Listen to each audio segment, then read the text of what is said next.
going to be Q&A, question and answers. And our dear Ramajay Prabhu will be facilitating the session. Before that, I just want to give a quick background about His Holiness Rthadvaja Swami Maharaj. So His Holiness Rthadvaja Swami Maharaj was born and raised in a rural farming community in North Dakota, USA. His first encounter with the devotees was in 1972 when some of the Radha Damodar traveling Sankirtan party came to his house and asked if they could take some flowers from his front yard. He gave them permission, but later on, when he went outside to see what they had taken, he realized that they had taken them all.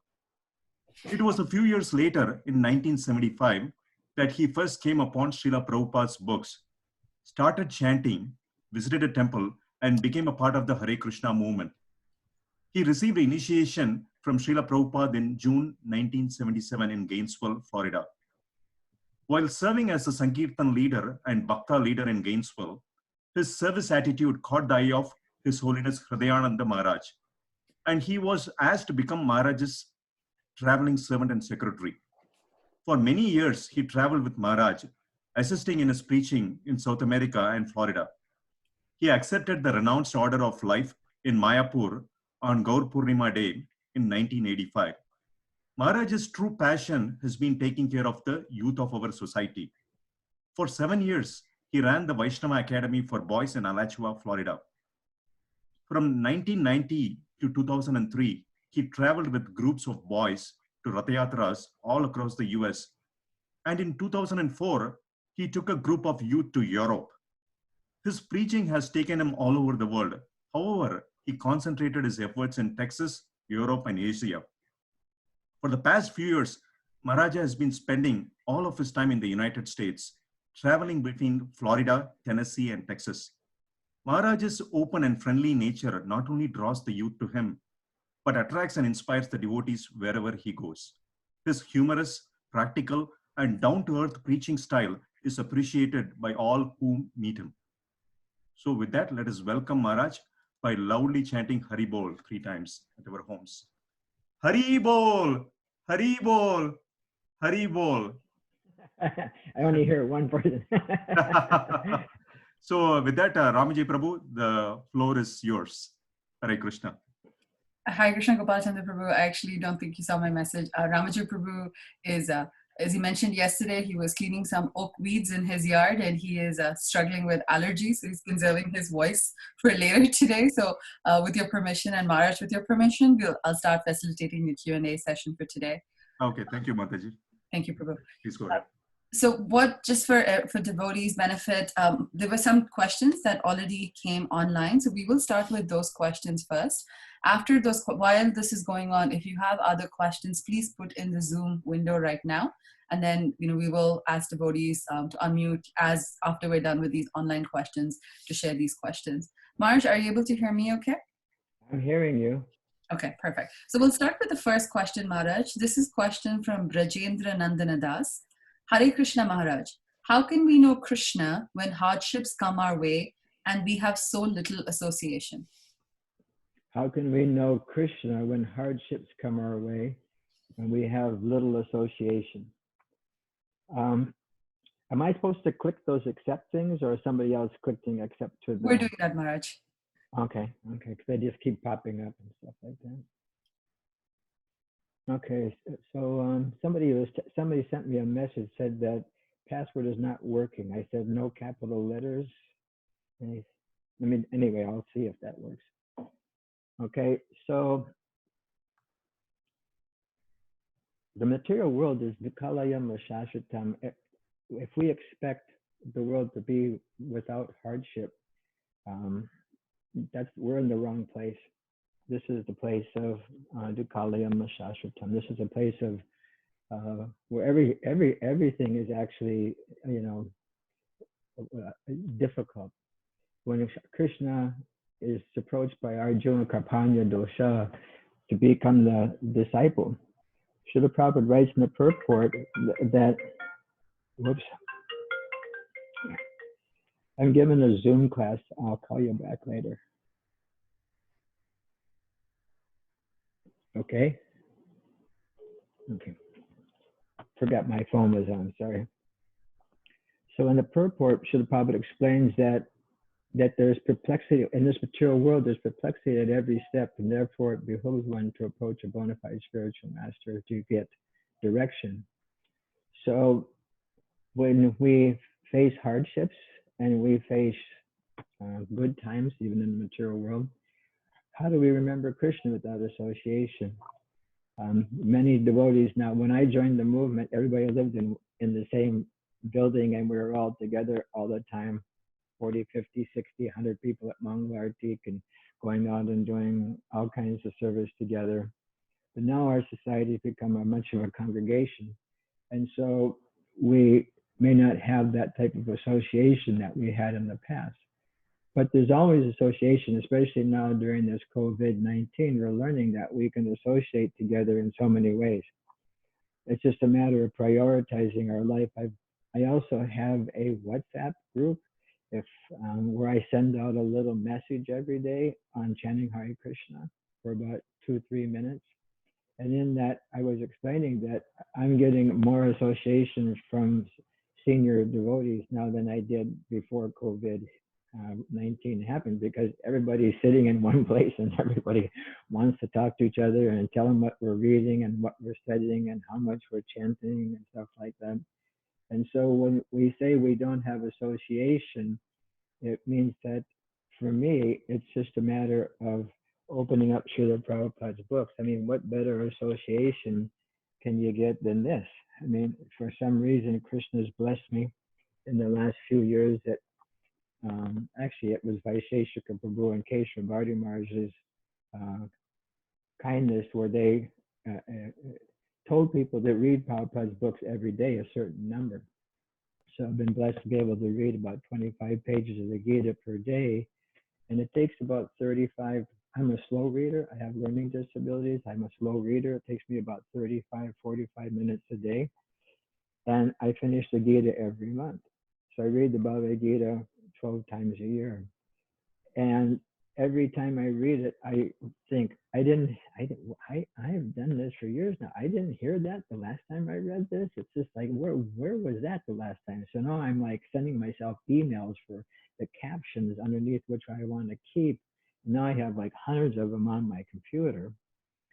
And so basically the association is there. The association is there. All we have to do is take it. And we may not be able to have physical association, but we'll be able to have the association through the scriptures, through calling your friends, calling your God brothers, God sisters, senior devotees. Everything is available for association, I think. Does that help? I mean, it's a way to get association, and I'm surprised at how much association I'm getting now. I mean, it's like, and I'm just sitting in a little room. I could, spin the computer on and show you. It's like a 14 by 14 room, and now you go outside to walk in the backyard with a mask on, and so association is there. Now, I'd like to also emphasize one thing that, and if anybody knows me, they have heard me give lectures. I've brought this up many times, because you started the question with in times of difficulty, but what about in times where it's not so difficult and things are going good? How do we remember Krishna then? Seems to me that most people like wonder, oh, where's Krishna? Where's Krishna? Just like, the cowherd boys are being attacked by different demons, or this was happening, a forest fire happened. Oh, Krishna, oh, Krishna. So the idea is that, matras pashastu kunteya sitosna sukadukada, that this happiness and distress, they're due to the sense perceptions, and we see them as good or bad, like the changing of the winter and summer seasons. So I was teaching Gurukul.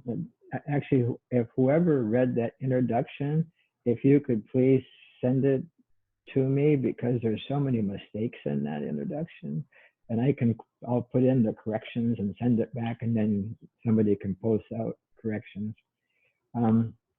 but I was teaching Gurukul. Our Gurukul ended in 1998 in Alachua, and then in '99, in 2000, I took a group of boys, about 10 whatever boys, to Mayapur to teach, and I was there for 3 months in the fall and 3 months in the spring. In order for the Western boys to come, I had to go. Yeah, they thought the Western boys are too wild. You got to have Rthadvaja Swami here to handle these guys. They're actually not any more wild than the Indian boys. The Indian boys are they just sneak a little bit better and they don't lip off so much. But so they asked me to teach the sloka class. Of course, they wanted me to teach 100 slokas in 3 months, and I said I'll teach them one sloka at a time until they actually understand it and know how to utilize it in their life and utilize it in sharing Krishna consciousness with others. So that verse, Matras Parshasta Kunti Yasita came up. So I had 10, 15 boys sitting there. I was an ashram teacher, but I was teaching the sloka class. We're sitting on the basketball court. We do play basketball for Krishna once in a while. Anyway, so I said, everybody has to tell me one time where they had to tolerate something. So all the boys said something. And then it's 5 minutes before the bell rings for their break time. And I said, you guys forgot something. What, Maharaj? I said, my name's not What, Maharaj. I said, you guys forgot something. Tell us. I said, no, if I tell you, you won't learn. You have to figure out what you forgot. And so all of a sudden, they're just squirming. They're 12, 13, 14 years old. And they're squirming in their seats. And all of a sudden, the recess bell goes off. And I said, gentlemen, what can I do? You have to give me the answer. So after about 5 or 10 minutes, finally one boy raised his hand and said, Mars. He said, all of us told us one time when we told us a time that we had to tolerate, and every one of us told you a time that we had to tolerate something bad. Nobody told you something that we had to tolerate that was good. I said, okay, you got the answer right. Now 10 extra minutes break, three extra minutes break, because you can't torture kids. You can tease them, but you can't torture them. And so the idea is that we tend to notice that the need to tolerate that which is, discomforting and stuff like that. But when something good, you get a promotion, you get a raise, you get your whatever, something good happens, we tend to think, oh, so wonderful, but we forget Krishna.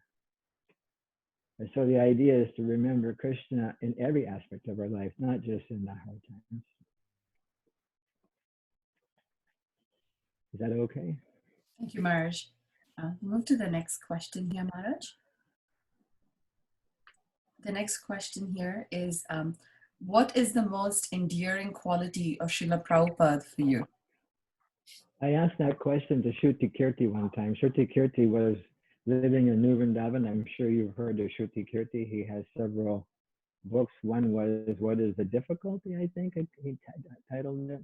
And it was just little snippets of Prabhupada. So we were together. I was buying round the world tickets then. I was getting 29 stops on a round the world ticket. The lady that sold it to me at the KLM office in Delhi said, no one has ever got a ticket like this before. So as long as you were going one direction, you could keep stopping. So I flew from Texas all the way up to North Dakota, which is about 22,000 miles, but it was 40 miles west of Dallas. So I was able to fly 3,000 miles. Anyway, I had all these tickets. And so I was in Hawaii. And Shruti Kirti was there, helping manage the temple. Tejo Prakash Prabhu was there. And so we were on the beach for Krishna and taking a little swim. Actually, when in Hawaii, Srila Prabhupada told the devotees they should take a swim every day. So we were following Prabhupada's orders, taking a little swim. And so I told Shruti Kirti, I said, without thinking, when I say Prabhupada, you tell me the first thing that comes to your mind. And he said, the most practical person I ever met. He was the most practical person we ever met. My experience is sometimes devotees are a little impractical. Sometimes we don't utilize everything in the most efficient way, or will not utilize something because we think that it may not be whatever you say, within the codes. And I always give the example of Prabhupada's practicality. When he went to Moscow, you heard the story when he went to Moscow, and it was with Shamsundar. Shamsundar had this big, like, he had kind of reddish, kind of Viking hair, big Sika. We all had these big, huge Sikas back then. Now I got like a small Sika. And so it was very difficult for them to get produce or any type of foodstuffs. And so they finally got some and they made some sweet rice. And they ate the sweet rice, but there was some left over, but they didn't have any containers. So he said, Shamasundar said, what should we do? And Prabhupada says, clean the loda from the bathroom. Clean the loda from the bathroom, and we'll put the sweet rice in there. Now, if I were to tell you, go take the load out of the bathroom and put some sweet rice in it, you'd all think this Maharaj has really gotten off the deep end. But this shows the practical nature of Srila Prabhupada, that he's not going to follow some Suchi Muchi. I mean, Srila Prabhupada followed Suchi Muchi rules to, probably much more than we could imagine. But when it came to a practical necessity, it's not just a matter of rules and regulations. Krishna is not some kind of data input computer thing where you put in all the ones and zeros and then all of a sudden pop comes the spiritual world. Krishna is actually a person, and he understands us and our situation much better than we could possibly ever understand it. And that when we're stuck in Moscow and there's no containers to store the sweet rice, if we scrub and clean the bathroom loader very nicely, we're not going to go to hell for that. And so when I think of Srila Prabhupada, I always use that analogy. I had very little association with Prabhupada. By the time I joined, it was pretty much all leaders were getting the close association. I did hear classes, I did hear darshans, went on a walk until I got kicked off because I wasn't I was kind of low on the, what do you call it, the pecking order. And did get the chance to bring medicine, Ayurvedic medicine, from Calcutta to Mayapur during the 1977 Mayapur festival, thinking that I'll get to run up to Prabhupada room and get it. And then there was a huge fight amongst all the sannyasis and GBCs in front of the car who was going to get it from me to take it up to Prabhupada. So when I think of Prabhupada, I just think thank you for writing all the books, because that's what really made me a devotee, reading Srila Prabhupada's books. That's what happened. I just walked into somebody's house and literally just read, animals run on 4 legs. They eat, they sleep, they mate and defend. And humans go on 4 wheels. They eat and sleep and mate and defend. And what's the difference? I was a government employee. I had a federal job at the civil engineering department. I was in a rock and roll band. I was still going to college. I thought I knew everything and I couldn't answer the question. And then Srila Prabhupada, I read it again, and then I thought, well, what is the difference? And the next sentence says there is no difference. One's a polished animal, and one's an unpolished animal. And he said that our human form of life is not just to be a polished animal. We're supposed to use this human life to understand a relationship with God. And it was one of those OMG moments. We didn't have OMG back in the 70s, but I just thought, oh my God, what am I supposed to do with this? And I just started reading and reading and reading. And the next thing I know, my long golden locks were all gone, and I had a big long Sika. And so that's the most precious thing for me. It's Srila Prabhupada, most practical person, not a fanatic, not fanatical. And very graciously gave us all the books. So please, please, please read Srila Prabhupada's books. He put his heart into the books. Thank you so much for that, Maharaj. The next question is from Kurt Prabhu. Guru Maharaj, I like to chant extra rounds and ask Lord Chaitanya and Lord Nityananda to give the benefit to specific people. Is this appropriate? Thank you. Yeah, yes, it's very appropriate. The power of prayer is very, very much alive and well. The prayers of the Vaishnavas there's a story with Rthadvaja Swami. I think most people on this may know Rthadvaja Swami. And he met Srila Prabhupada, and later on, he met him. He went. The details of the story aren't going to be correct. He went to he was searching for a spiritual master, and all his friends were kind of like wondering what's wrong with this guy. And so finally, they wanted to go someplace to a movie or something. He said, "No, I want to go to this lecture." And they said, "This every time.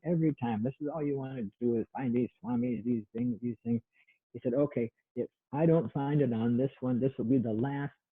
This will be the last one I ever go to. I promise. Let's just go." So he went and he got there at the end, and the devotees needed a ride home, so he gave the devotees a ride back to the temple, and they invited them to come to the class. And so the next time he went and he gave the class, and then he joined the Hare Krishna movement.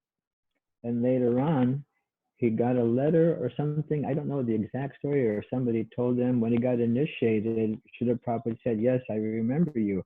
I was praying to Krishna to help you become a devotee." So if we can get the prayers of any Vaishnava, if we can get the prayers and I say the word blessings. Another story, Rthadvaja Swami and I, we see a lot of times Srila Prabhupada would write on his letters, "Dear such and such, please accept my blessings," right? So me and Rthadvaja Swami said, blessings is a very powerful thing. Maybe, I don't know if I can give blessings, I can give good wishes. He said, "Yeah, I'm going to do that too." So now we say, please accept our good wishes, our best wishes. So if we can get the best wishes, if we can get the blessings of any Vaishnava, and pray for people to be freed from suffering is okay. It's a wonderful thing, because the devotee has to have a compassionate heart, very, very compassionate heart to spread Krishna consciousness. If we don't see the suffering of others, what will be our impetus to preach if we think everything is okay with everybody? But I notice, I take walks all the time and I study the faces of people, and it's interesting to see, especially like if I go to the market, because I like to go to the market and buy my own vegetables. I'm one of these old men that want to be independent until the last moment, right? And so I'll always say something nice to the person behind the counter. "Oh, your hair looks nice," or "That's a nice shirt," or whatever. And then they always smile. And then you can see that behind it is a sense of sadness in everyone's heart. And so to give them a little uplift, even on the material level, and then I always give them a Kalachanji card or a Govinda's card from Houston, or I'll give them my business card, or I give them I always have books in my bag, and I give them to the cashiers and stuff, because I want to see them advance in spiritual life. And so the idea is that we have to actually have an understanding that even though on the outside they may be smiling, inside they're full of turmoil. It's very much full of turmoil, and nobody can find relief in that turmoil. Nobody can find relief, because the only relief is Al-Shaddai. I thought Chaitanya came with the mercy of the holy name, and that is the only way that we can actually, people can actually get relief from what is that? Chaita Darpa Namarjanam, Babab Mahagni, the burning fire of material existence. It's the only shelter. So, yes, please pray for everyone. Pray for me, please. I need a lot of prayers.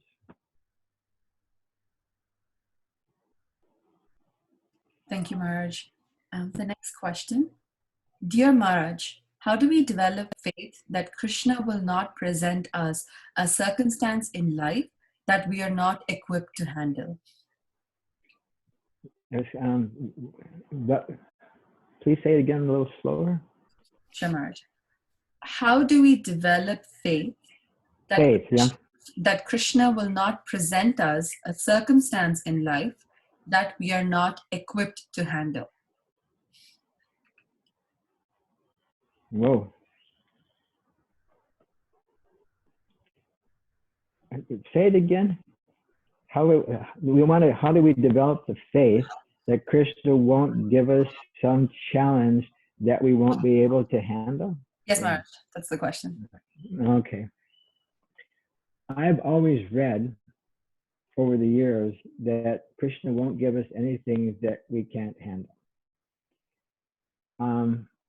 Now, sometimes in the material world, we take a pretty good beating and we feel the pain of that beating. But the nature of it is training, is to train us. You know, we have to, sometimes I actually had a, you know, like UTA, UT Austin, UTD, UT Dallas, whatever, ATM. So I tried to make one up for the University of the School of Hard Knocks. And that's what I got, a master's or a PhD from that school. So I wanted to get an acronym for that. So anyway, again, going back, you know, how will I develop the faith? As you go through the School of Hard Knocks, you'll see how Krishna is giving us direction, how Guru is giving us direction, how Sadhu is giving us direction, how Shastra is giving us direction. Understanding the nature of the material world is a very, very fortunate position. So fortunate to be in this position, to understand the nature of the material world, to understand the nature of the fact that we are only experiencing the reactions to our previous actions, and we're accountable for those. We're accountable for those. And how do we develop faith? Faith is developed in the association of devotees. This is described in several places in the Gita, 9.3 in the purport. Those who don't have faith. So faith is developed in the association of devotees, especially those who have strong faith. We can associate with them and we'll gain faith. But we also have practical experience that when we turn to Guru, when we turn to Sadhu, when we turn to Shastra, when we turn to these things, and all the different experiences that we have, we can find the strength to overcome them. It may be a very intense experience. It may be a very emotional experience. It may be a very anger-causing experience. I can read you from the prayers to Queen Kunti, where Queen Kunti actually prays to Krishna to please let her consciousness be only focused towards Krishna and not be deviated anywhere. I think the analogy says is the Ganges flows unobstructed to the ocean. Just let my mind always be absorbed in you and not deviated to anything else. Because she was attached, or she was, I guess you can't say attached to Kunti, but she was connected to both families. And so in the commentary, Srila Prabhupada explains to that verse, I think it's 842 of the first canto, he explains that, yes, this is to have our consciousness solely fixed on Krishna is the actual process. But then he says that one cannot give up the finer elements of life, like affection for others, or hankering, or desires, or all these different things. I can actually just look it up and give it to you here because it's such a beautiful verse. I use it all the time. Krishna is so kind. He's given us these little tiny things like this, and it has every single, word that was ever said. If I can remember, I'll just go like this. I think I know where it's at. Yes. So Prabhupada says, pure devotional service is attained when all attention is diverted towards the transcendental loving service of the Lord. To cut off the ties of all other affections does not mean the complete negations of the finer elements, like affection for someone else. This is not possible. A living being, whoever he may be, must have this feeling of affection for others, because this is the symptom of life. This is the symptom of life, to have affection for others. Such symptoms of life, such as desire, anger, hankering, feelings of attraction, cannot be annihilated. Only the objective has to be changed. In other words, we have to change that we want to enhance every one of our loved ones, every one of our friends, everyone that we know with the holy name, with the process of Krishna consciousness. We have these feelings, we have all these things, so they're there. So how do we overcome? How do we know? By our own practical experience, we have crossed over these obstacles of life, and we it may have been painful. It may have been, like anger. It may have been hankerings and feeling hankering and lamenting. We have these things. We overcome them by Krishna's grace. Beautiful verse. Machita Savadur Gani Mat Prashada Tadishasi, 18th chapter, 58, something like that. If you become conscious of me, you can cross over all the obstacles of life. But if we don't hear properly due to false ego, then we're lost. And so if we're feeling lost, then we can understand this due to false identification with the material body. And if we can only dedicate our energy to the service of the Lord and take shelter of the holy name, not just chant the holy name, not just do our service, but actually take shelter of the holy name, take shelter of the devotional process and enter into it and develop good association. I remember when I was with Tamal Krishna Maharaj and I learned this from him. I kind of did it myself before, but he was very like systematic in his I don't know the word systematic. He was smart. I'll just put it that way.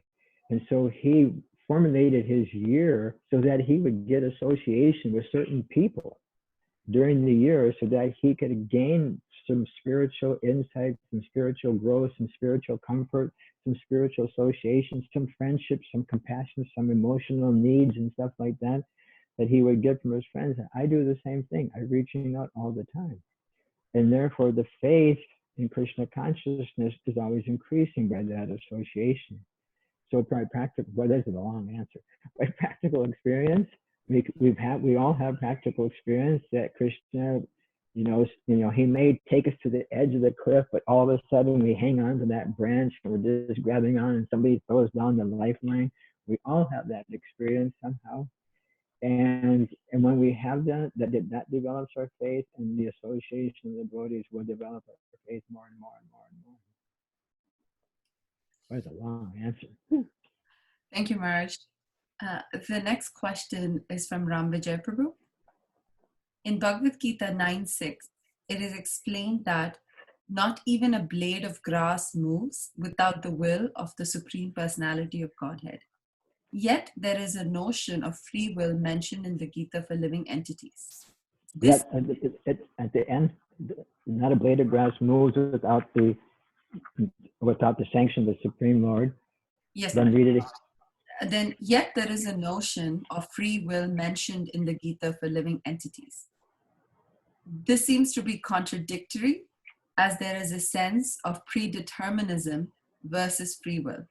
How can this be understood? That's one of my favorite topics, actually. I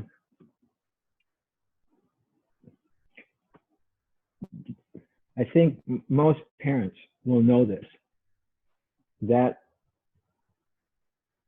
their child, if they're going to do something, there's going to be a certain reaction or a certain, what would you say, problem, or, be it good or bad. It could be good or bad.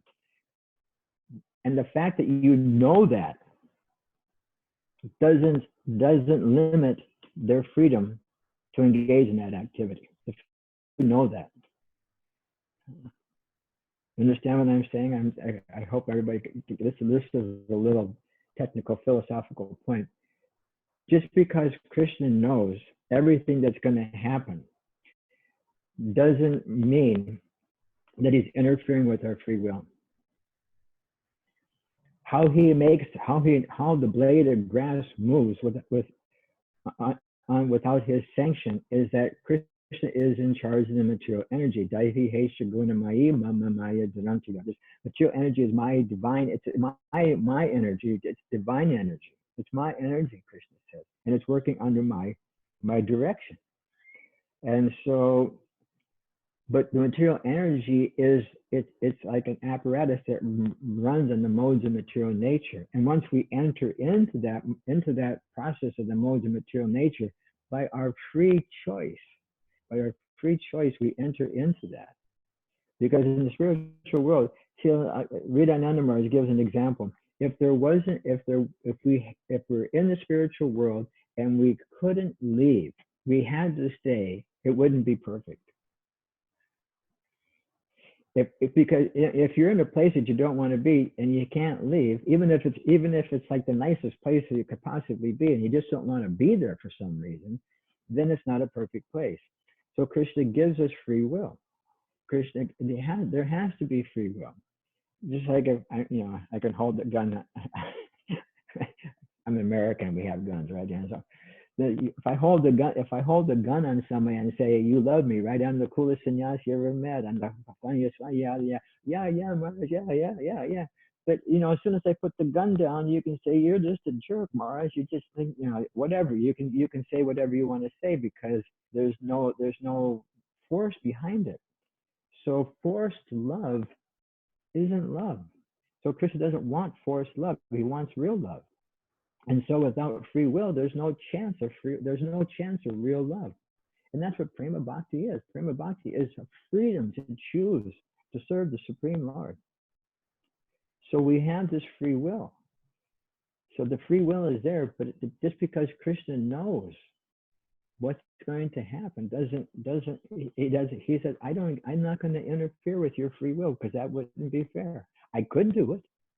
Now he does cheat a little bit, because he says, but if you surrender unto me, I'm going to give you a little extra bonus points and stuff like that. So, but Prabhupada in the purport to that verse, he says this is natural.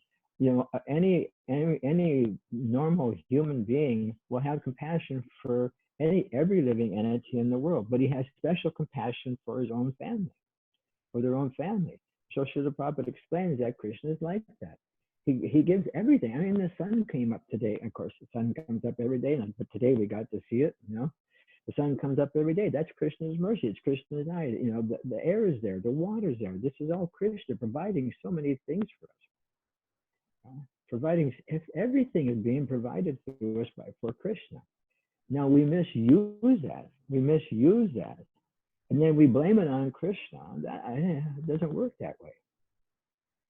So free will is there. I give the example. If with my free will, I choose to get on a particular, I want to fly from here to New York. I'm in Dallas, I fly from here to New York. So I choose a particular airplane. I have a choice. There's 10 different airlines that go from Dallas to New York. And I pick a certain airline. Once I make that choice with my free will, of course, there's a modes in nature that are controlling me, but supposedly we have that free will. Then once I get on that plane, I'm forced to go wherever that plane, whatever turbulence that plane's supposed to experience or whatever it's supposed to have, I'm predestined to experience. But also on that plane, I have the free will within the confinement of that plane. Just like within the confinement of this body, we have a certain amount of free will. So on the plane, I can take a nap. I can talk to the person next to me. I can do some business, make some money. I can attack the cockpit and go to jail. I mean, there's 100 things I can do on the airplane. So that's my free will, but in a confined environment. So that free will that we have in the material world is there. There's free will and there's predestined. We have committed certain crimes, and there are certain, there's a certain amount of time that we have to face for our previous crimes and the crimes we're committing now. But we also have the free will. Our free will is basically how we're going to respond to the reactions of our previous actions. How do we want to respond? We have a sense of free will. We can utilize that free will in our response, especially if we're devotees. We come to a point where we have transcendental knowledge. It's like the rising of the sun. The sun comes up, all the darkness is dissipated. This is an amazing, great good fortune for us to have this type of knowledge where we can accept the responsibility for our reactions that we're experiencing now and utilize those to progress in spiritual life. So free will, predestination, it's like one of these perennial questions, if it's all predestined, then it's Krishna's fault. I don't have any responsibility in the situation. And you've heard me tell the funny story about the jewelry shop, right? Has anybody? Okay, so say Ram Vijay opens up Ram Vijay's golden jewelry shop. And I think you live in Round Lake or some Round Mountain or something like that. So Round Mountain, Ram Vijay's Round Mountain Golden Jewelry Shop. But I'm just RT Swami, the local thief. I was born like, what was that guy, that thief guy? I was born the thief. I can't stop it. It's just like my nature. And so I see him setting up his shop, and I'm thinking, oh man, look at all those golden jewels. When he opens up, I'm gonna rob this guy. So I go, I make my plan. I go to the grand opening. I check out the place. I see all the thing. I know where all the this and that. And then I come back and I rob him. But Ram Vijay is a really smart guy. He's got a little button on this that touches it with his foot or hand, or he just, and the emergency thing goes to the police department. And I have all the jewels and gold and stuff in my backpack. And I'm walking out the door, and the cops are there. And the cops are saying, Ram Vijay, is this the guy? Yeah, this is the guy. You got him, get him. So they check my backpack. It's all full of gold and jewels. They take me down to jail, right? They take me and put me in jail. And then I go in front of the judge, and the judge says, Maharaj, how do you plead? Guilty or innocent? Your Honor, I'm innocent. I'm 100% innocent. He says, Maharaj, how are you innocent? I said, Your Honor, if Ram Vijay had never opened that jewelry shop, I would have never robbed him. So it's Ram Vijay's fault. In other words, equating the fact that Krishna gives us free will to make it his fault that we're committing sinful activities is as ridiculous as me telling a judge that Ram Vijay opened the jewelry shop and it's his fault that he got robbed, not mine. That's a great analogy. I don't know who gave that. Maybe that was Rthadvaja Maharaj, or it may have been Prabhupada in a lecture, a similar one. We've kind of embellished it a little bit over the years, but it's such a practical thing. I mean, it's not. We can't blame Krishna. We can't blame Krishna. There's a nice verse. I'll read it to you. I read this verse a lot of times for devotees. Okay, it must be number 6. It's 15:15 where Krishna says, nor does the Supreme Lord assume anyone's sinful or pious activities. Embodied beings, however, are bewildered because of the ignorance which covers their real knowledge. So the last part of the purport, Srila Prabhupada says, therefore, the embodied soul, by his immemorial desire to avoid Krishna consciousness, creates or causes his own bewilderment. By his immemorial desire to avoid Krishna consciousness causes his own bewilderment. Consequently, although he is constitutionally eternal, blissful, and cognizant, due to the littleness of his existence, he forgets his constitutional position of service to the Lord and thus becomes entrapped by nescience.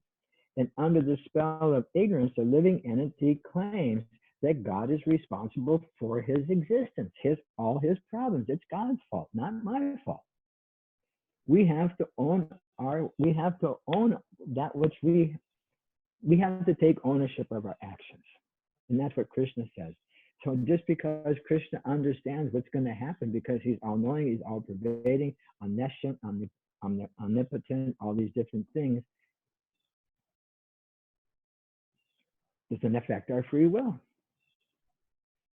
Free will has to be there. Otherwise, Krishna is not perfect. The spiritual world is not perfect. We're under forced love is a crime. And Krishna is not a criminal. Well, answers are getting longer.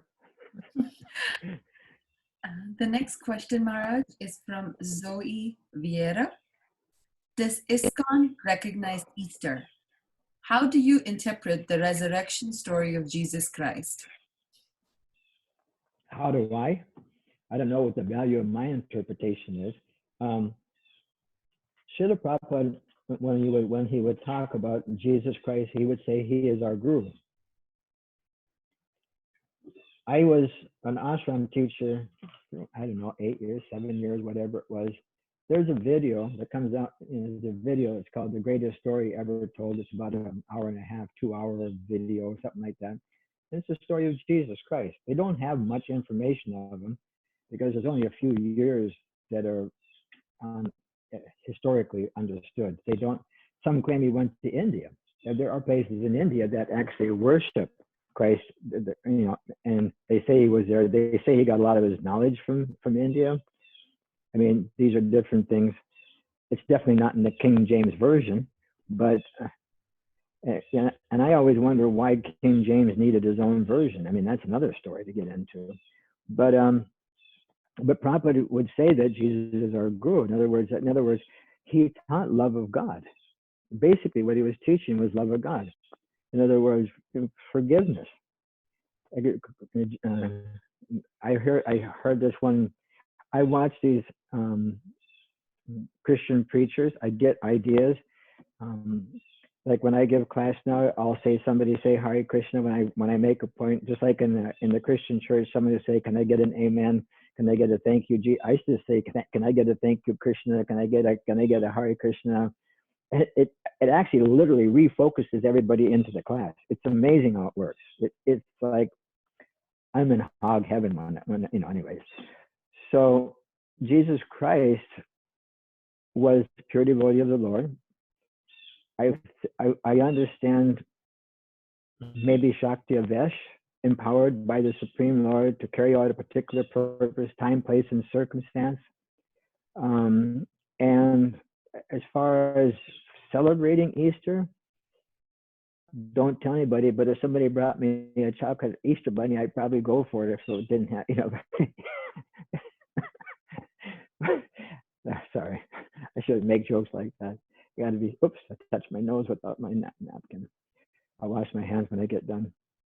And so the idea is, Srila Prabhupada said that there's one purport I just read the other day where that the devotees undergo a lot of suffering in spreading love of God or God consciousness. And he gave the example of Jesus Christ.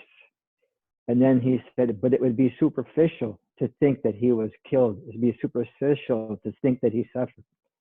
That would be superficial because he was on a spiritual platform. He wasn't on a material platform. He gave the example of Haridas Thakur, and he gave the example of Prahlad. All those three people, Jesus Christ, Prahlad Maharaj, and Haridas Thakur, these enlightened souls are sometimes, and even all of us devotees, when we joined the movement, we were out selling books. I mean, I got chased around the parking lot, at least 2 or 3 times a week with people trying to attack us and stuff like that. So in the case of Jesus Christ, we have a debt to him. Now, I've heard this. I can't say this for sure, so this can't be quoted 100%, but I've heard that Prabhupada one time said that Christ's preaching paved the way so Krishna consciousness could be spread throughout the world. I can't say that, I'm tapping myself, you can't see me, and I'm going like this, I can't say that for sure.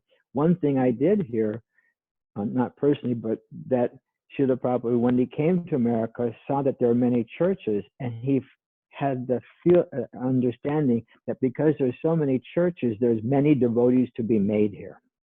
And so Christ, in one sense, paved the way for Krishna consciousness to be accepted. He, the understanding of a personal God and stuff like that. I was born in a Christian family. I still think that Christ gave me a lot of, at least preliminary understanding, I always, my favorite song was one that was at the end of the whole service, created me, O God, a clean heart. We were always praying to get a clean heart. One of my favorite Christian preachers has this Saddleback Church in California, white American guy, started out in his garage, got one of these big, huge mega churches.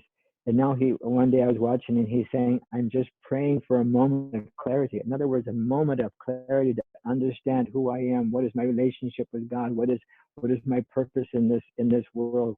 What am I supposed to do to get the encounter with God? All these types of things. And oh yeah, back to the thing with when I would show that video to the boys, the greatest story ever told. We could, when it's basically about Christ preaching and the story up to his crucifixion and crucifixion. I'm gonna definitely wash my hands now. So with the boys sitting there, we could literally quote almost we could tell what verse from the Gita he was preaching on.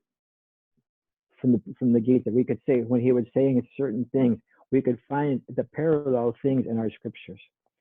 So different time, different place, different circumstances, and as far as like, you know, I mean, there is a story where Prabhupada was in Mexico and they were staying someplace, I think it was Mexico, and some of the Christian churches, they actually have that cross on the wall, but sometimes they actually put a murti of Christ hanging on the cross, and Prabhupada asked him to take it down because he couldn't tolerate seeing that they were killing their own spiritual master. He felt much compassion in his heart and asked that to be, you know, not shown. And so to think in this terms, it's okay. We accept Easter. It's Easter Sunday. We don't know what day it really happened. We don't know what the circumstances are 100%. But I guess that's enough said, huh? Thank you, Marge. The next question we have is, how can we improve our dealings with Vaishnavas when we ourselves on a subtle level expect reciprocation or recognition? Yeah. Amanena manadena kirtaniya sadaha. Not wanting any respect for myself and really needing to give all respect to others. And this way we can chant the holy name of the Lord constantly. So why don't you make up a list of those qualities that you want to cure, that you don't like in yourself, and review them once in a while. I saw one, I'm a TED educated fellow now because I dropped out of college, so I had to get some kind of education. One of my Gurukul boys introduced me to TED like years ago, and so now we did it on my computer. He wanted me to watch something on TED, so then all of a sudden I'm like getting emails, and they know my topic, they know what I want, philosophy, you know, spirituality and stuff like that. And so there was one person that said that to whomever we come in, I'm having a hard time paraphrasing this, to whomever we come in contact with, I think she just went, she became like a green box with a line on it. Maybe she just turned her picture off. Am I still on? Is this, I don't know if yes, it's right. working. You're on. Okay. You're on. Okay. So the person was explaining that when you're approaching anyone, any person, that approach them in such a way that you feel that I am going to learn something from this person. I'm actually going to learn, this person is going to teach me something. There's value in every person. This correlates with that statement that one can take a spouse, a qualified spouse from an unqualified family, can take gold from a filthy place because it's never contaminated, and take a good instruction from a fool. And so we have this. And so I can't remember exactly the question. I don't know if the person, how do we, when we expect to gain something, I wish I could hear the question again. Do you see the question, Ram?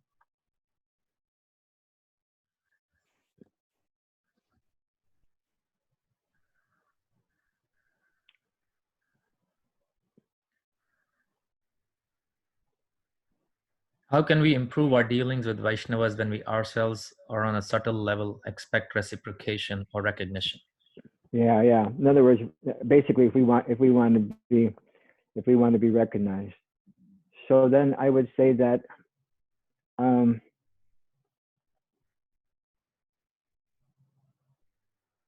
mean, it's a hard one, because if we're thinking that we have more value than that which we're approaching, it's kind of like not a very good approach.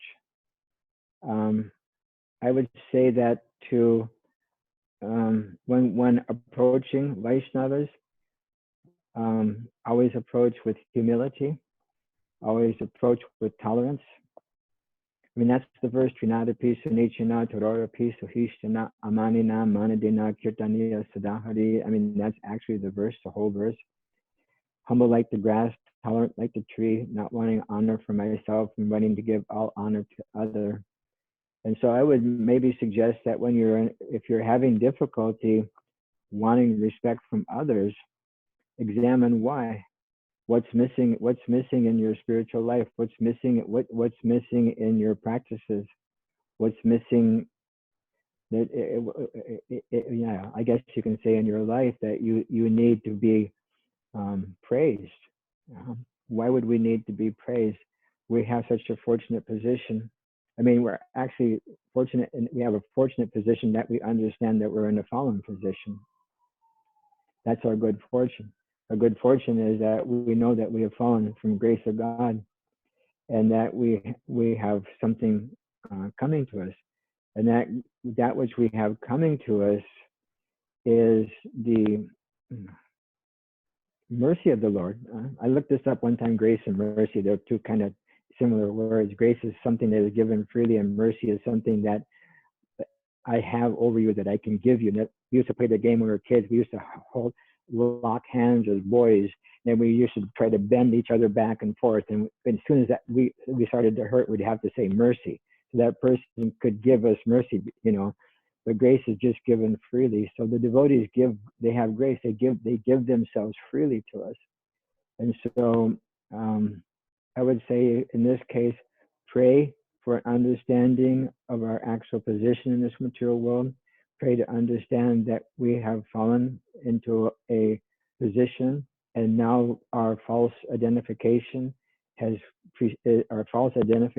of some value that we think we have greater than somebody else, or need to be praised rather than somebody else, is an anartha, and to pray to have that removed, and see that every single person that we come in contact with has value, and to see that value and to seek out that value. Basically, all I could see. Thank you, Maharaj. The next question comes from Vaikutesha Balaji Prabhu. Hare Krishna Maharaj, please accept my humble obeisances, Glory Shri Prabhupada. My question is regarding Pandavas and Durvasa Muni. Duryodhan had asked to go to the Pandavas for lunch, who were residing in the forest at the time.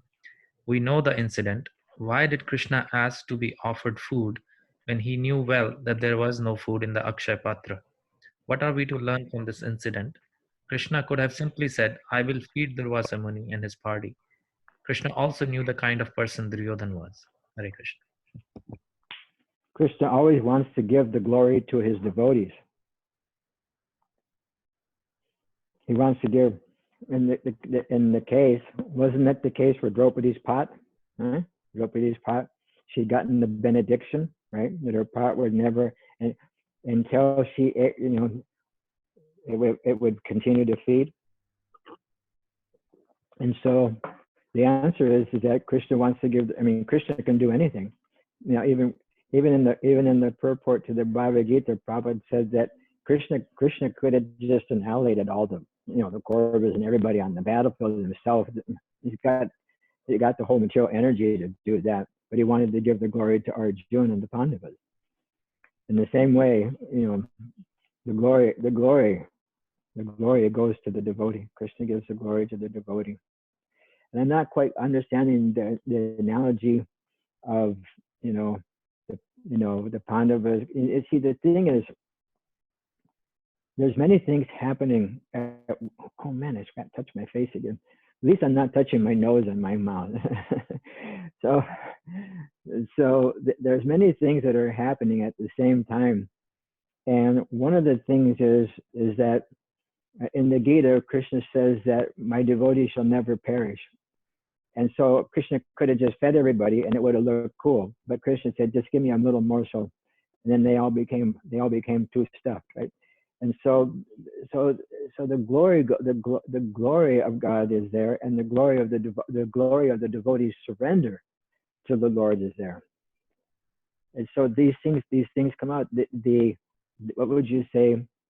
The inability of the Kauravas to abuse the Pandavas in any way was circumvented by Krishna's mercy and affection towards his devotees, the Pandavas.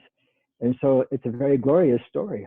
It's a very glorious story in that by a simple speck,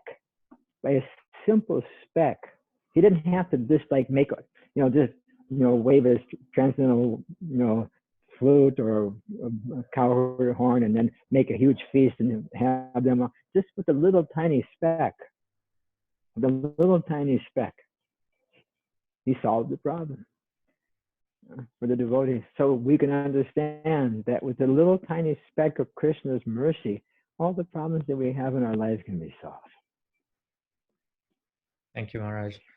We'll move on to the questions that are in the Zoom chat now. This question comes from Haridev Das and Manaharini Devi Dasi.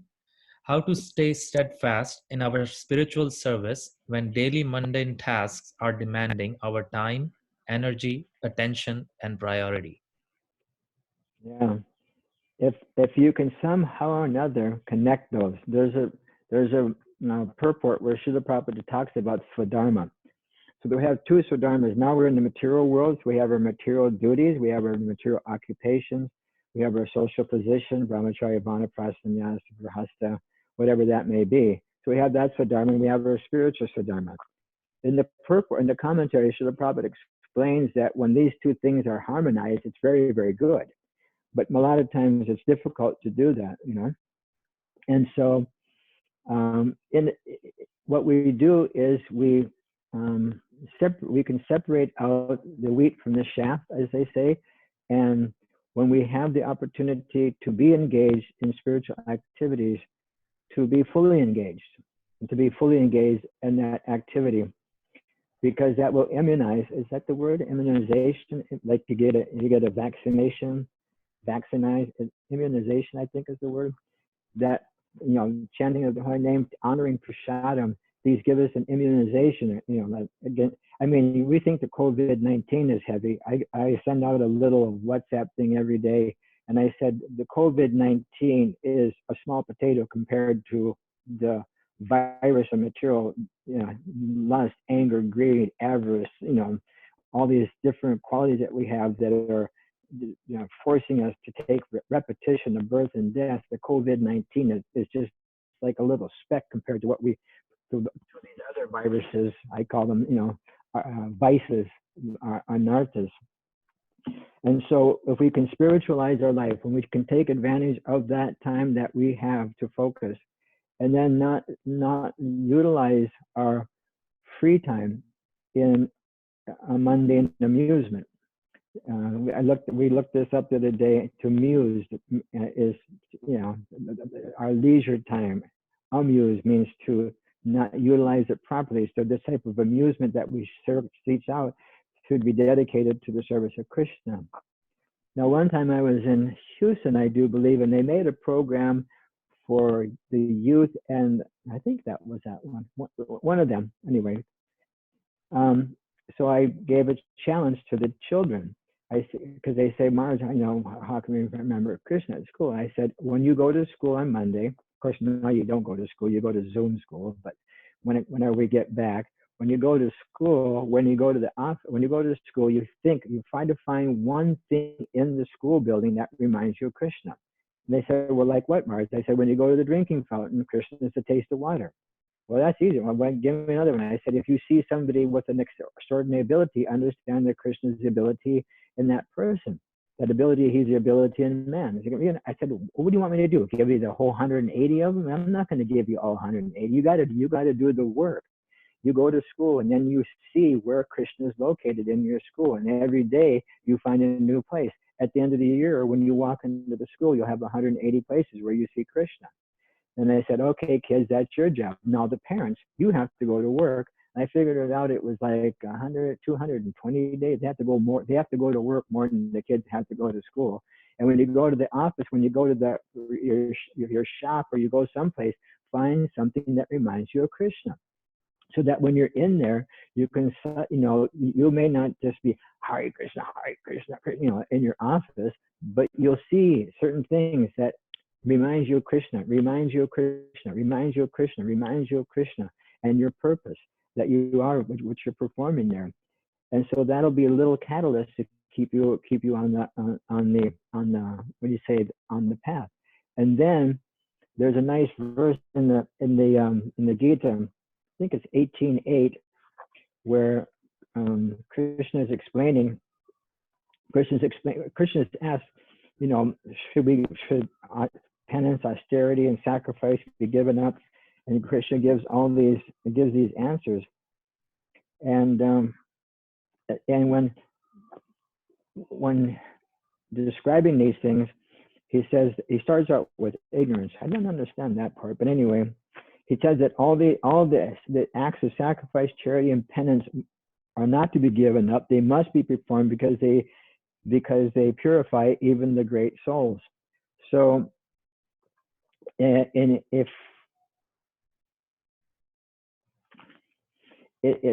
ignorance, it said if one gives up prescribed duties because of illusion, it's in ignorance. Because if he gives it up because they're troublesome or fear of bodily discomfort, it's in the mode of passion.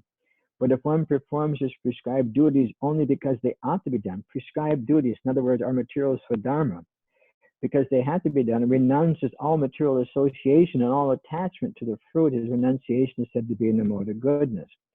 So here's the point I wanted to get to. It took me a little while. The purport probably says, prescribed duties must be performed with this mentality. One should act without attachment for the result. He should be disassociated from the modes of work. A man working in Krishna consciousness in a factory does not associate himself with the work of the factory nor the workers of the factory. He simply works for Krishna. And in giving up the results for Krishna, he's acting transcendentally. Again, in the 3rd chapter, in the 27th verse, which everybody knows, Prakriti Kriyamanani Guna Karmani Sarvashaha, that 2 persons in the purport to this verse, I think everyone knows, to be able to spirit soul under the influence of the material energy thinks himself to be the doer of activities which are being carried out by material nature. Prabhupada writes that 2 persons, one in Krishna consciousness and the other in material consciousness, are working in the same level, may be appearing to work on the same platform. In other words, they're making cell phone cases in a factory. They may both be doing the same thing, but there's a wide gulf of difference in their respective positions. The person in material consciousness is convinced by false ego that he's the doer of everything, and the other one is doing everything for Krishna. So when we go to work and we want to remember Krishna, then what we do is we give everything. We make our house Krishna conscious. Everything in our house Krishna conscious. Everything that we eat offered to Krishna. So when you work, you have a temple in your house. So the house belongs to Krishna. Now your house payment is you're giving that to Krishna. You have to feed Krishna. So all the bhoga, you're feeding Krishna. All the activities in the house become Krishna conscious. I know it's a difficult situation. It's not easy, but it takes practice. By constant practice and detachment, one can get control of these kind of situations. And so this is how we bring our life, bring Krishna into our life in every aspect. That's called karma yoga. Yat karoshi, jadasnasi, japtahosi, dadantiyat, whatever we do, whatever we eat, whatever we give away, whatever austerities we perform, we do that as an act of love for Krishna. So our whole life is given to Krishna. So I'm lucky I don't have a job. My job is completely connected to Krishna, but I did have a job. I was working in civil engineering for the government when I started chanting Hare Krishna. And as soon after my first visit to the temple, I went back and I was chanting. I get up at 3 o'clock in the morning and chant all my rounds and cook all my food and offered up the pictures of Prabhupada and the Panchatattva. I even bought a silver plate. The silver plate still in Winnipeg, I think, someplace. And just, was with Krishna all day long. Thank you, Maharaj. So devotees, we are coming up to the top of the hour, so we'll just take a couple more questions, last couple questions, and I'll try to combine two questions, which I think they are interconnected. So this question comes from Sarah and Balaram Shakti Prabhu. So the questions, and I'll combine the two. Guru Maharaj, how do we deal with the anxiety of death as our parents and loved ones age? How do we prepare for their transition to their next life or destination? And how does Krishna consciousness help one cope with mental illness? Yeah. Okay, I'm going to try to go short this time. I've been going to answers have been too long. I'm going to try to. I even have a note here on my. I'm not following my own instructions. Okay, death is inevitable. How do we prepare? We chant Hare Krishna. How do we help our loved ones? By becoming a pure devotee, by purifying ourselves, we purify our whole dynasty. It's described different places, 100 generations past and future. These things are there. And then the other question was about how to approaching death of our family members, and then the anxiety. Yes. Mental illness. Yeah. Okay, so I'll just say that there was a time, there was one in Bombay. There was a lady when Prabhupada was a devotee lady when Prabhupada was there, and she became, I think the word is paranoid schizophrenic. She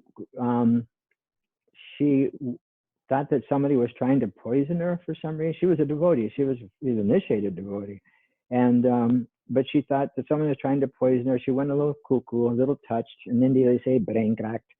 So so what happened is that she would only eat out of the trash bin. And her father was a well-placed person in the government. He had some kind of position. And so he went and he said, we have to do something for my daughter. And so some devotees were saying that mental health is not good. Some people were saying that it is good, this and that, went back and forth. And so Rthadvaja Swami was in a darshan with Prabhupada one evening, I do believe, and there were, several devotees there, and this girl's situation came up. And Prabhupada said that, he said, I know this girl. She's a devotee of Krishna. She's Krishna conscious. If your arm is broken, you go to the bone doctor. If your mind is broken, you go to your mind doctor. You get some help. So he literally authorized mental health care for this girl. I happen to know this person, and they are no longer under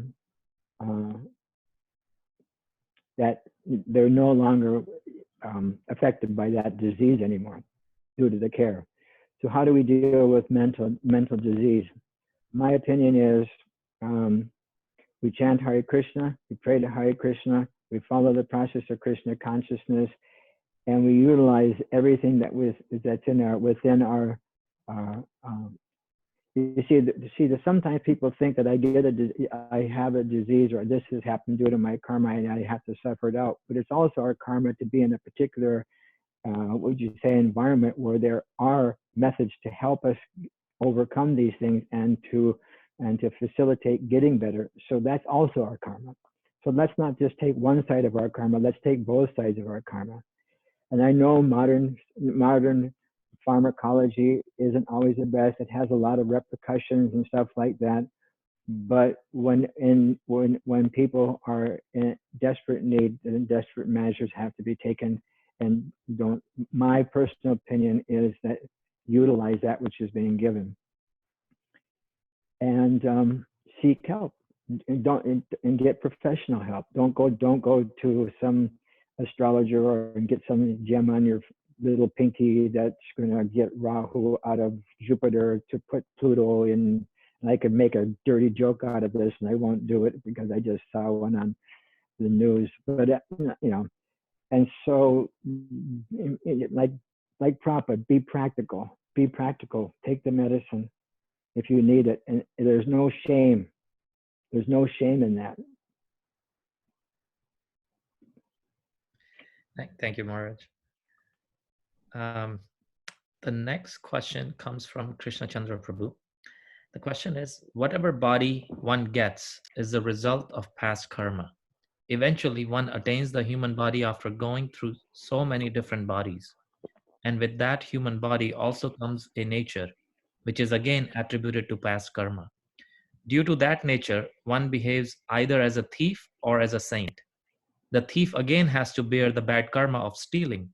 However, that nature came to him by prarabdha karma. The person is born What kind of karma? prarabdha karma. What does that word mean? Not sure, but I'll continue. The person is born into a situation which he doesn't have control of, and he has to do what he's doing, either becoming a thief or a terrorist. Some kids are being abducted and forced into bad things. The person will not have free will or the freedom to choose good over bad. If that's true, how can we attribute free will to your example you have given in the previous question? Why was the person made to born into bad circumstance and made to do bad things? Yeah. Why do good things happen to bad people? Why do bad things happen to good people? We don't know what the person has done in the previous life. One time I took the boys to Europe in 2003, not 2004, that's one of the corrections. And we were doing the question answer booth. We went to be with Indra Dunamaj at the Polish festival.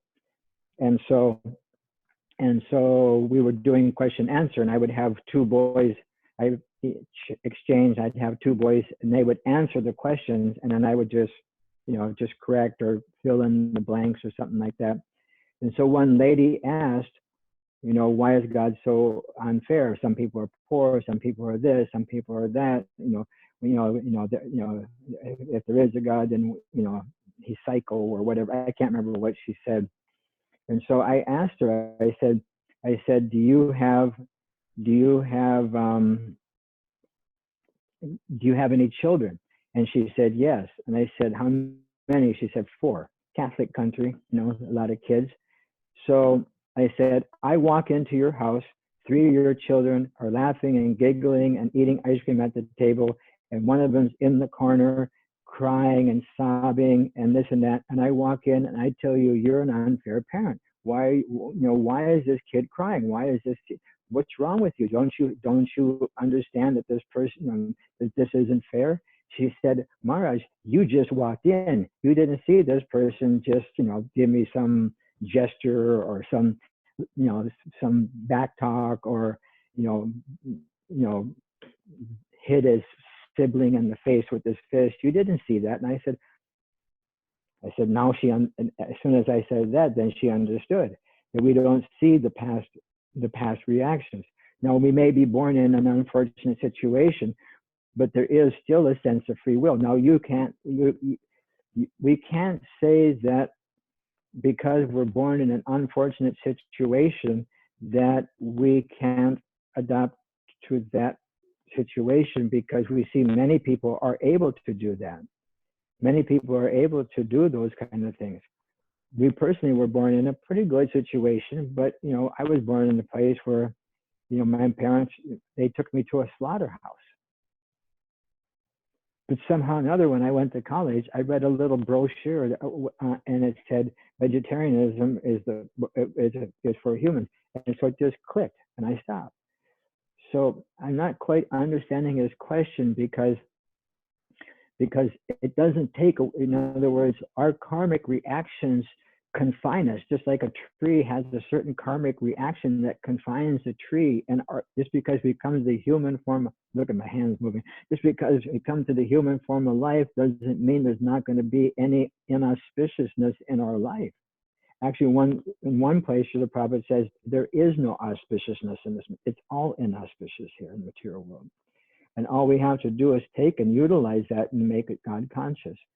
So someone is maybe born in a thief. Look at Prahlad Maharaj. He was born in a family of the biggest demon on the planet. He made it. He got some instruction and he made it. His father was a child abuser. And Krishna shows what, when guests come, every Hare Krishna temple up until about 10 years ago had a picture of her, Nrsimhadev ripping out the guts of Hiranyakashipu and those intestines wrapped around this thing for the new people to see. Everybody would go, what the heck is that? And I would just say, that's how God deals with child abusers. And then they would appreciate it, right? And so the idea is that, we can't, there are certain things that are very mentally and intellectually unpalatable for us to imagine that God would let that happen. But there is a method to the madness. I mean, this is a material world. It's a crazy place. It's a crazy place. And eventually that free will will allow us to escape or undo the tangled mess that we got in. We do have that hope. And as Hare Krishnas, we have more hope than anyone.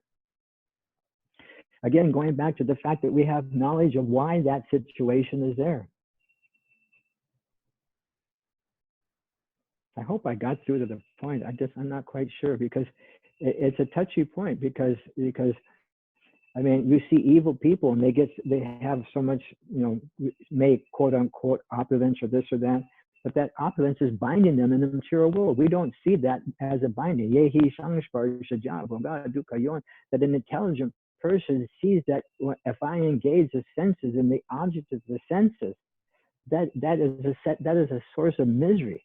We think it as a source of pleasure, but we don't see the misery behind that, because that person is going to have to come back and suffer for all that he's done. Thank you, Maharaj. We'll go to the last question for the session. This comes from Ria. Guru Maharaj, how does us being in Krishna consciousness help and affect others who are not in Krishna consciousness? That's a nice question, isn't it? Just like I always give the example that in the Bhagavatam, the sages went to perform a sacrifice for 1,000 years for the benefit of the whole universe. They weren't there, to get the pakoras off, from the offering or something. They were sorry. They were there to perform the sacrifice for the benefit of the whole universe. So Harinam Sankirtan, in the form of kirtan, in the form of going in the temple, in the form of bhajans in the temple, in the form of Harinam on the street, in the form of chanting the holy names on the beach, just like in the 10th chapter of the Bhagavad Gita, Krishna says, of sacrifices on the chanting of the holy names. And so by performing this sacrifice, we are putting out, how do you say it? It's beyond auspicious. In other words, we're purifying the atmosphere. We're not just purifying our own consciousness. As we utter the holy name resounds around the universe. I've heard it goes around 7 times or something like that. You go, Hare Krishna, it's going, no, it's on the first lap, second lap, third lap. And so this has an influence on the consciousness of the world. Just like right now, I don't know if anybody else feels this, but when the COVID-19 started to happen and people all over the world were worrying, we felt this burden of a worrying consciousness coming up. I just felt this. I don't know if I'm just a sensitive person or whatever, but you feel that felt that consciousness, and you also felt the prayers and everybody turning to trying to be good and trying to eradicate that bad. And so as we chant Hare Krishna, as we chant the holy names, we should think that just like when we had Gaur Purnim here in Dallas, I said, when we just went around the block with Harinam. I mean, what Dallas looks like around the block at the College Chinese Temple.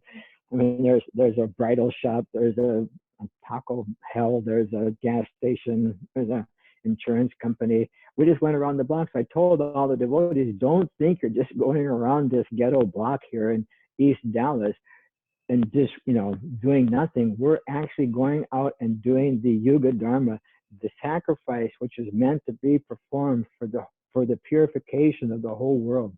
When you distribute a book, it has unlimited potential to sacrifice. I mean, I walked into somebody's house and got a book, and next thing you know, I'm in the temple. His brother sent it to him. It didn't come to me. It came to, so all these things enhance the environment of the whole universe.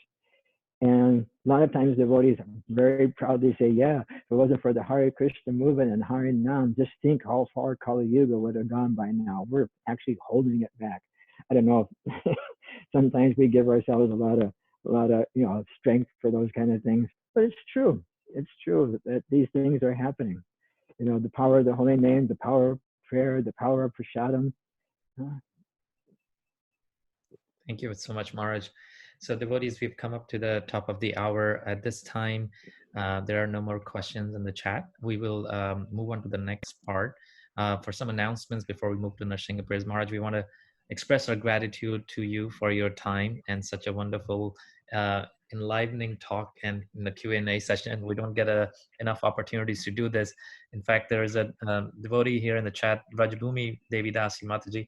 She's requesting Guru Maharaj we should have these Q&A sessions weekly. So already there are some more requests to continue this on a weekly basis. So hopefully we can somehow materialize this going forward.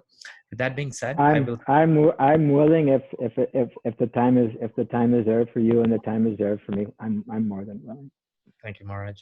I promise to make this answers a little shorter next time. but they were perfect. We covered all the questions that were there today and covered it in right amount of time. So it was perfect. By some divine arrangement, we could make this happen with you. I will turn over. Purnam midam purnam udachyate. Krishna is perfect and complete. Yes, Maharaj. I'll turn this over to Gopal Chandra Prabhu for some announcements before we move on to the next part. Hare Krishna devotees, I wish this could go on for another couple of hours, but unfortunately we have to come to a stop due to the constraints of time. Once again, would like to thank Maharaj for this wonderful enlightening session. Actually, I was reminded of Srila Prabhupada's book, Perfect Questions and Perfect Answers. So it was wonderful. Thank you again, Maharaj. So before going to do Narsingha prayers, we'll have some announcements to make. So let me share my screen. May I use the bathroom? I'm gonna go use it. I've been sitting for an hour and a half and drank a whole liter of water. You can continue. You can continue while I'll be back in just a second. Yes, Maharaj. Thank you, Maharaj. Please let me know if you can see my screen. Let me. Yes, Prabhu. Make it to full screen.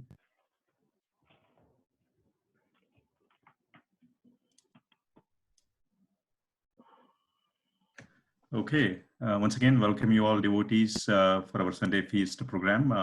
We have guests participating from all over US and around the world. Thank you all for joining today and putting forward your wonderful questions, facilitating the session. Thank you again. Would like to offer our gratitude and obeisances to His Holiness Rthadvaja Swami Maharaj again for this wonderful session. We would also like to thank our monthly donors and sponsors because in these difficult times, we still have to pay our rent and the utility expenses, even though they are minimal, we still have to take care of them. Thank you again for all your contributions month after month. We also have some ongoing events. You all know about the 21-day Gita Challenge, where we read Gita every day from 7:30 to 8:15. We read the Sanskrit verses, go through the translations, and then one devotee every day gives a summary of the chapter. We also have realizations shared by devotees at the end. So please participate. So the next session, actually it's going to be today at 7:30. Don't forget that. And then on Saturday, April 18th, we have our virtual Mangalarati program. This is going to be our second Zoom Mangalarati. It starts at 5:30 a.m. Different devotees will do different portions of the Mangalarati at their homes. And if you're interested to host anything like Tulsi Puja or Guru Puja, please let us know. Let Mahasundari Mataji know, and we can coordinate that.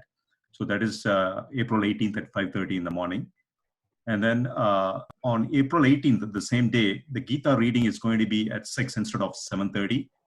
It's going to be from 6 to 6:30 because at 7 o'clock, there will be a class by His Grace Radhika Raman Prabhu. Radhika Raman Prabhu is a Vaishnava scholar and he's a director at Utah State University. And he will be giving a class at 7 p.m. We are going to be hosting that event together with a couple of other temples, the Tavaka temple and the Richmond temple. So there will be a different Zoom session, and we'll be sharing that through the WhatsApp group. And the next Sunday class on April 19th is going to be given by Her Grace Malati Devi Mataji. And she is the senior most disciple of Srila Prabhupada. This is a not to miss session. So please mark it on your calendar. So it's going to be April 19th, next Sunday feast. And lastly, we want to take this moment to pray for all the people that are going through so many tribulations and hardships because of the COVID-19 virus around the world. And also thank all the medical professionals and essential workers who are working in the front line. So let us loudly chant the Maha Mantra on their behalf. Hare Krishna, Krishna Krishna, Hare Hare, Hare Rama, Rama Rama, Hare Hare. Hare Krishna. With that, we will do Narsingha prayers, and Kirti will be performing the prayer. Mataji Ramaji Prabhu, is Kirti unmuted? Yes, she is. Thank you, Prabhu. Kirti, go ahead. Hare Krishna.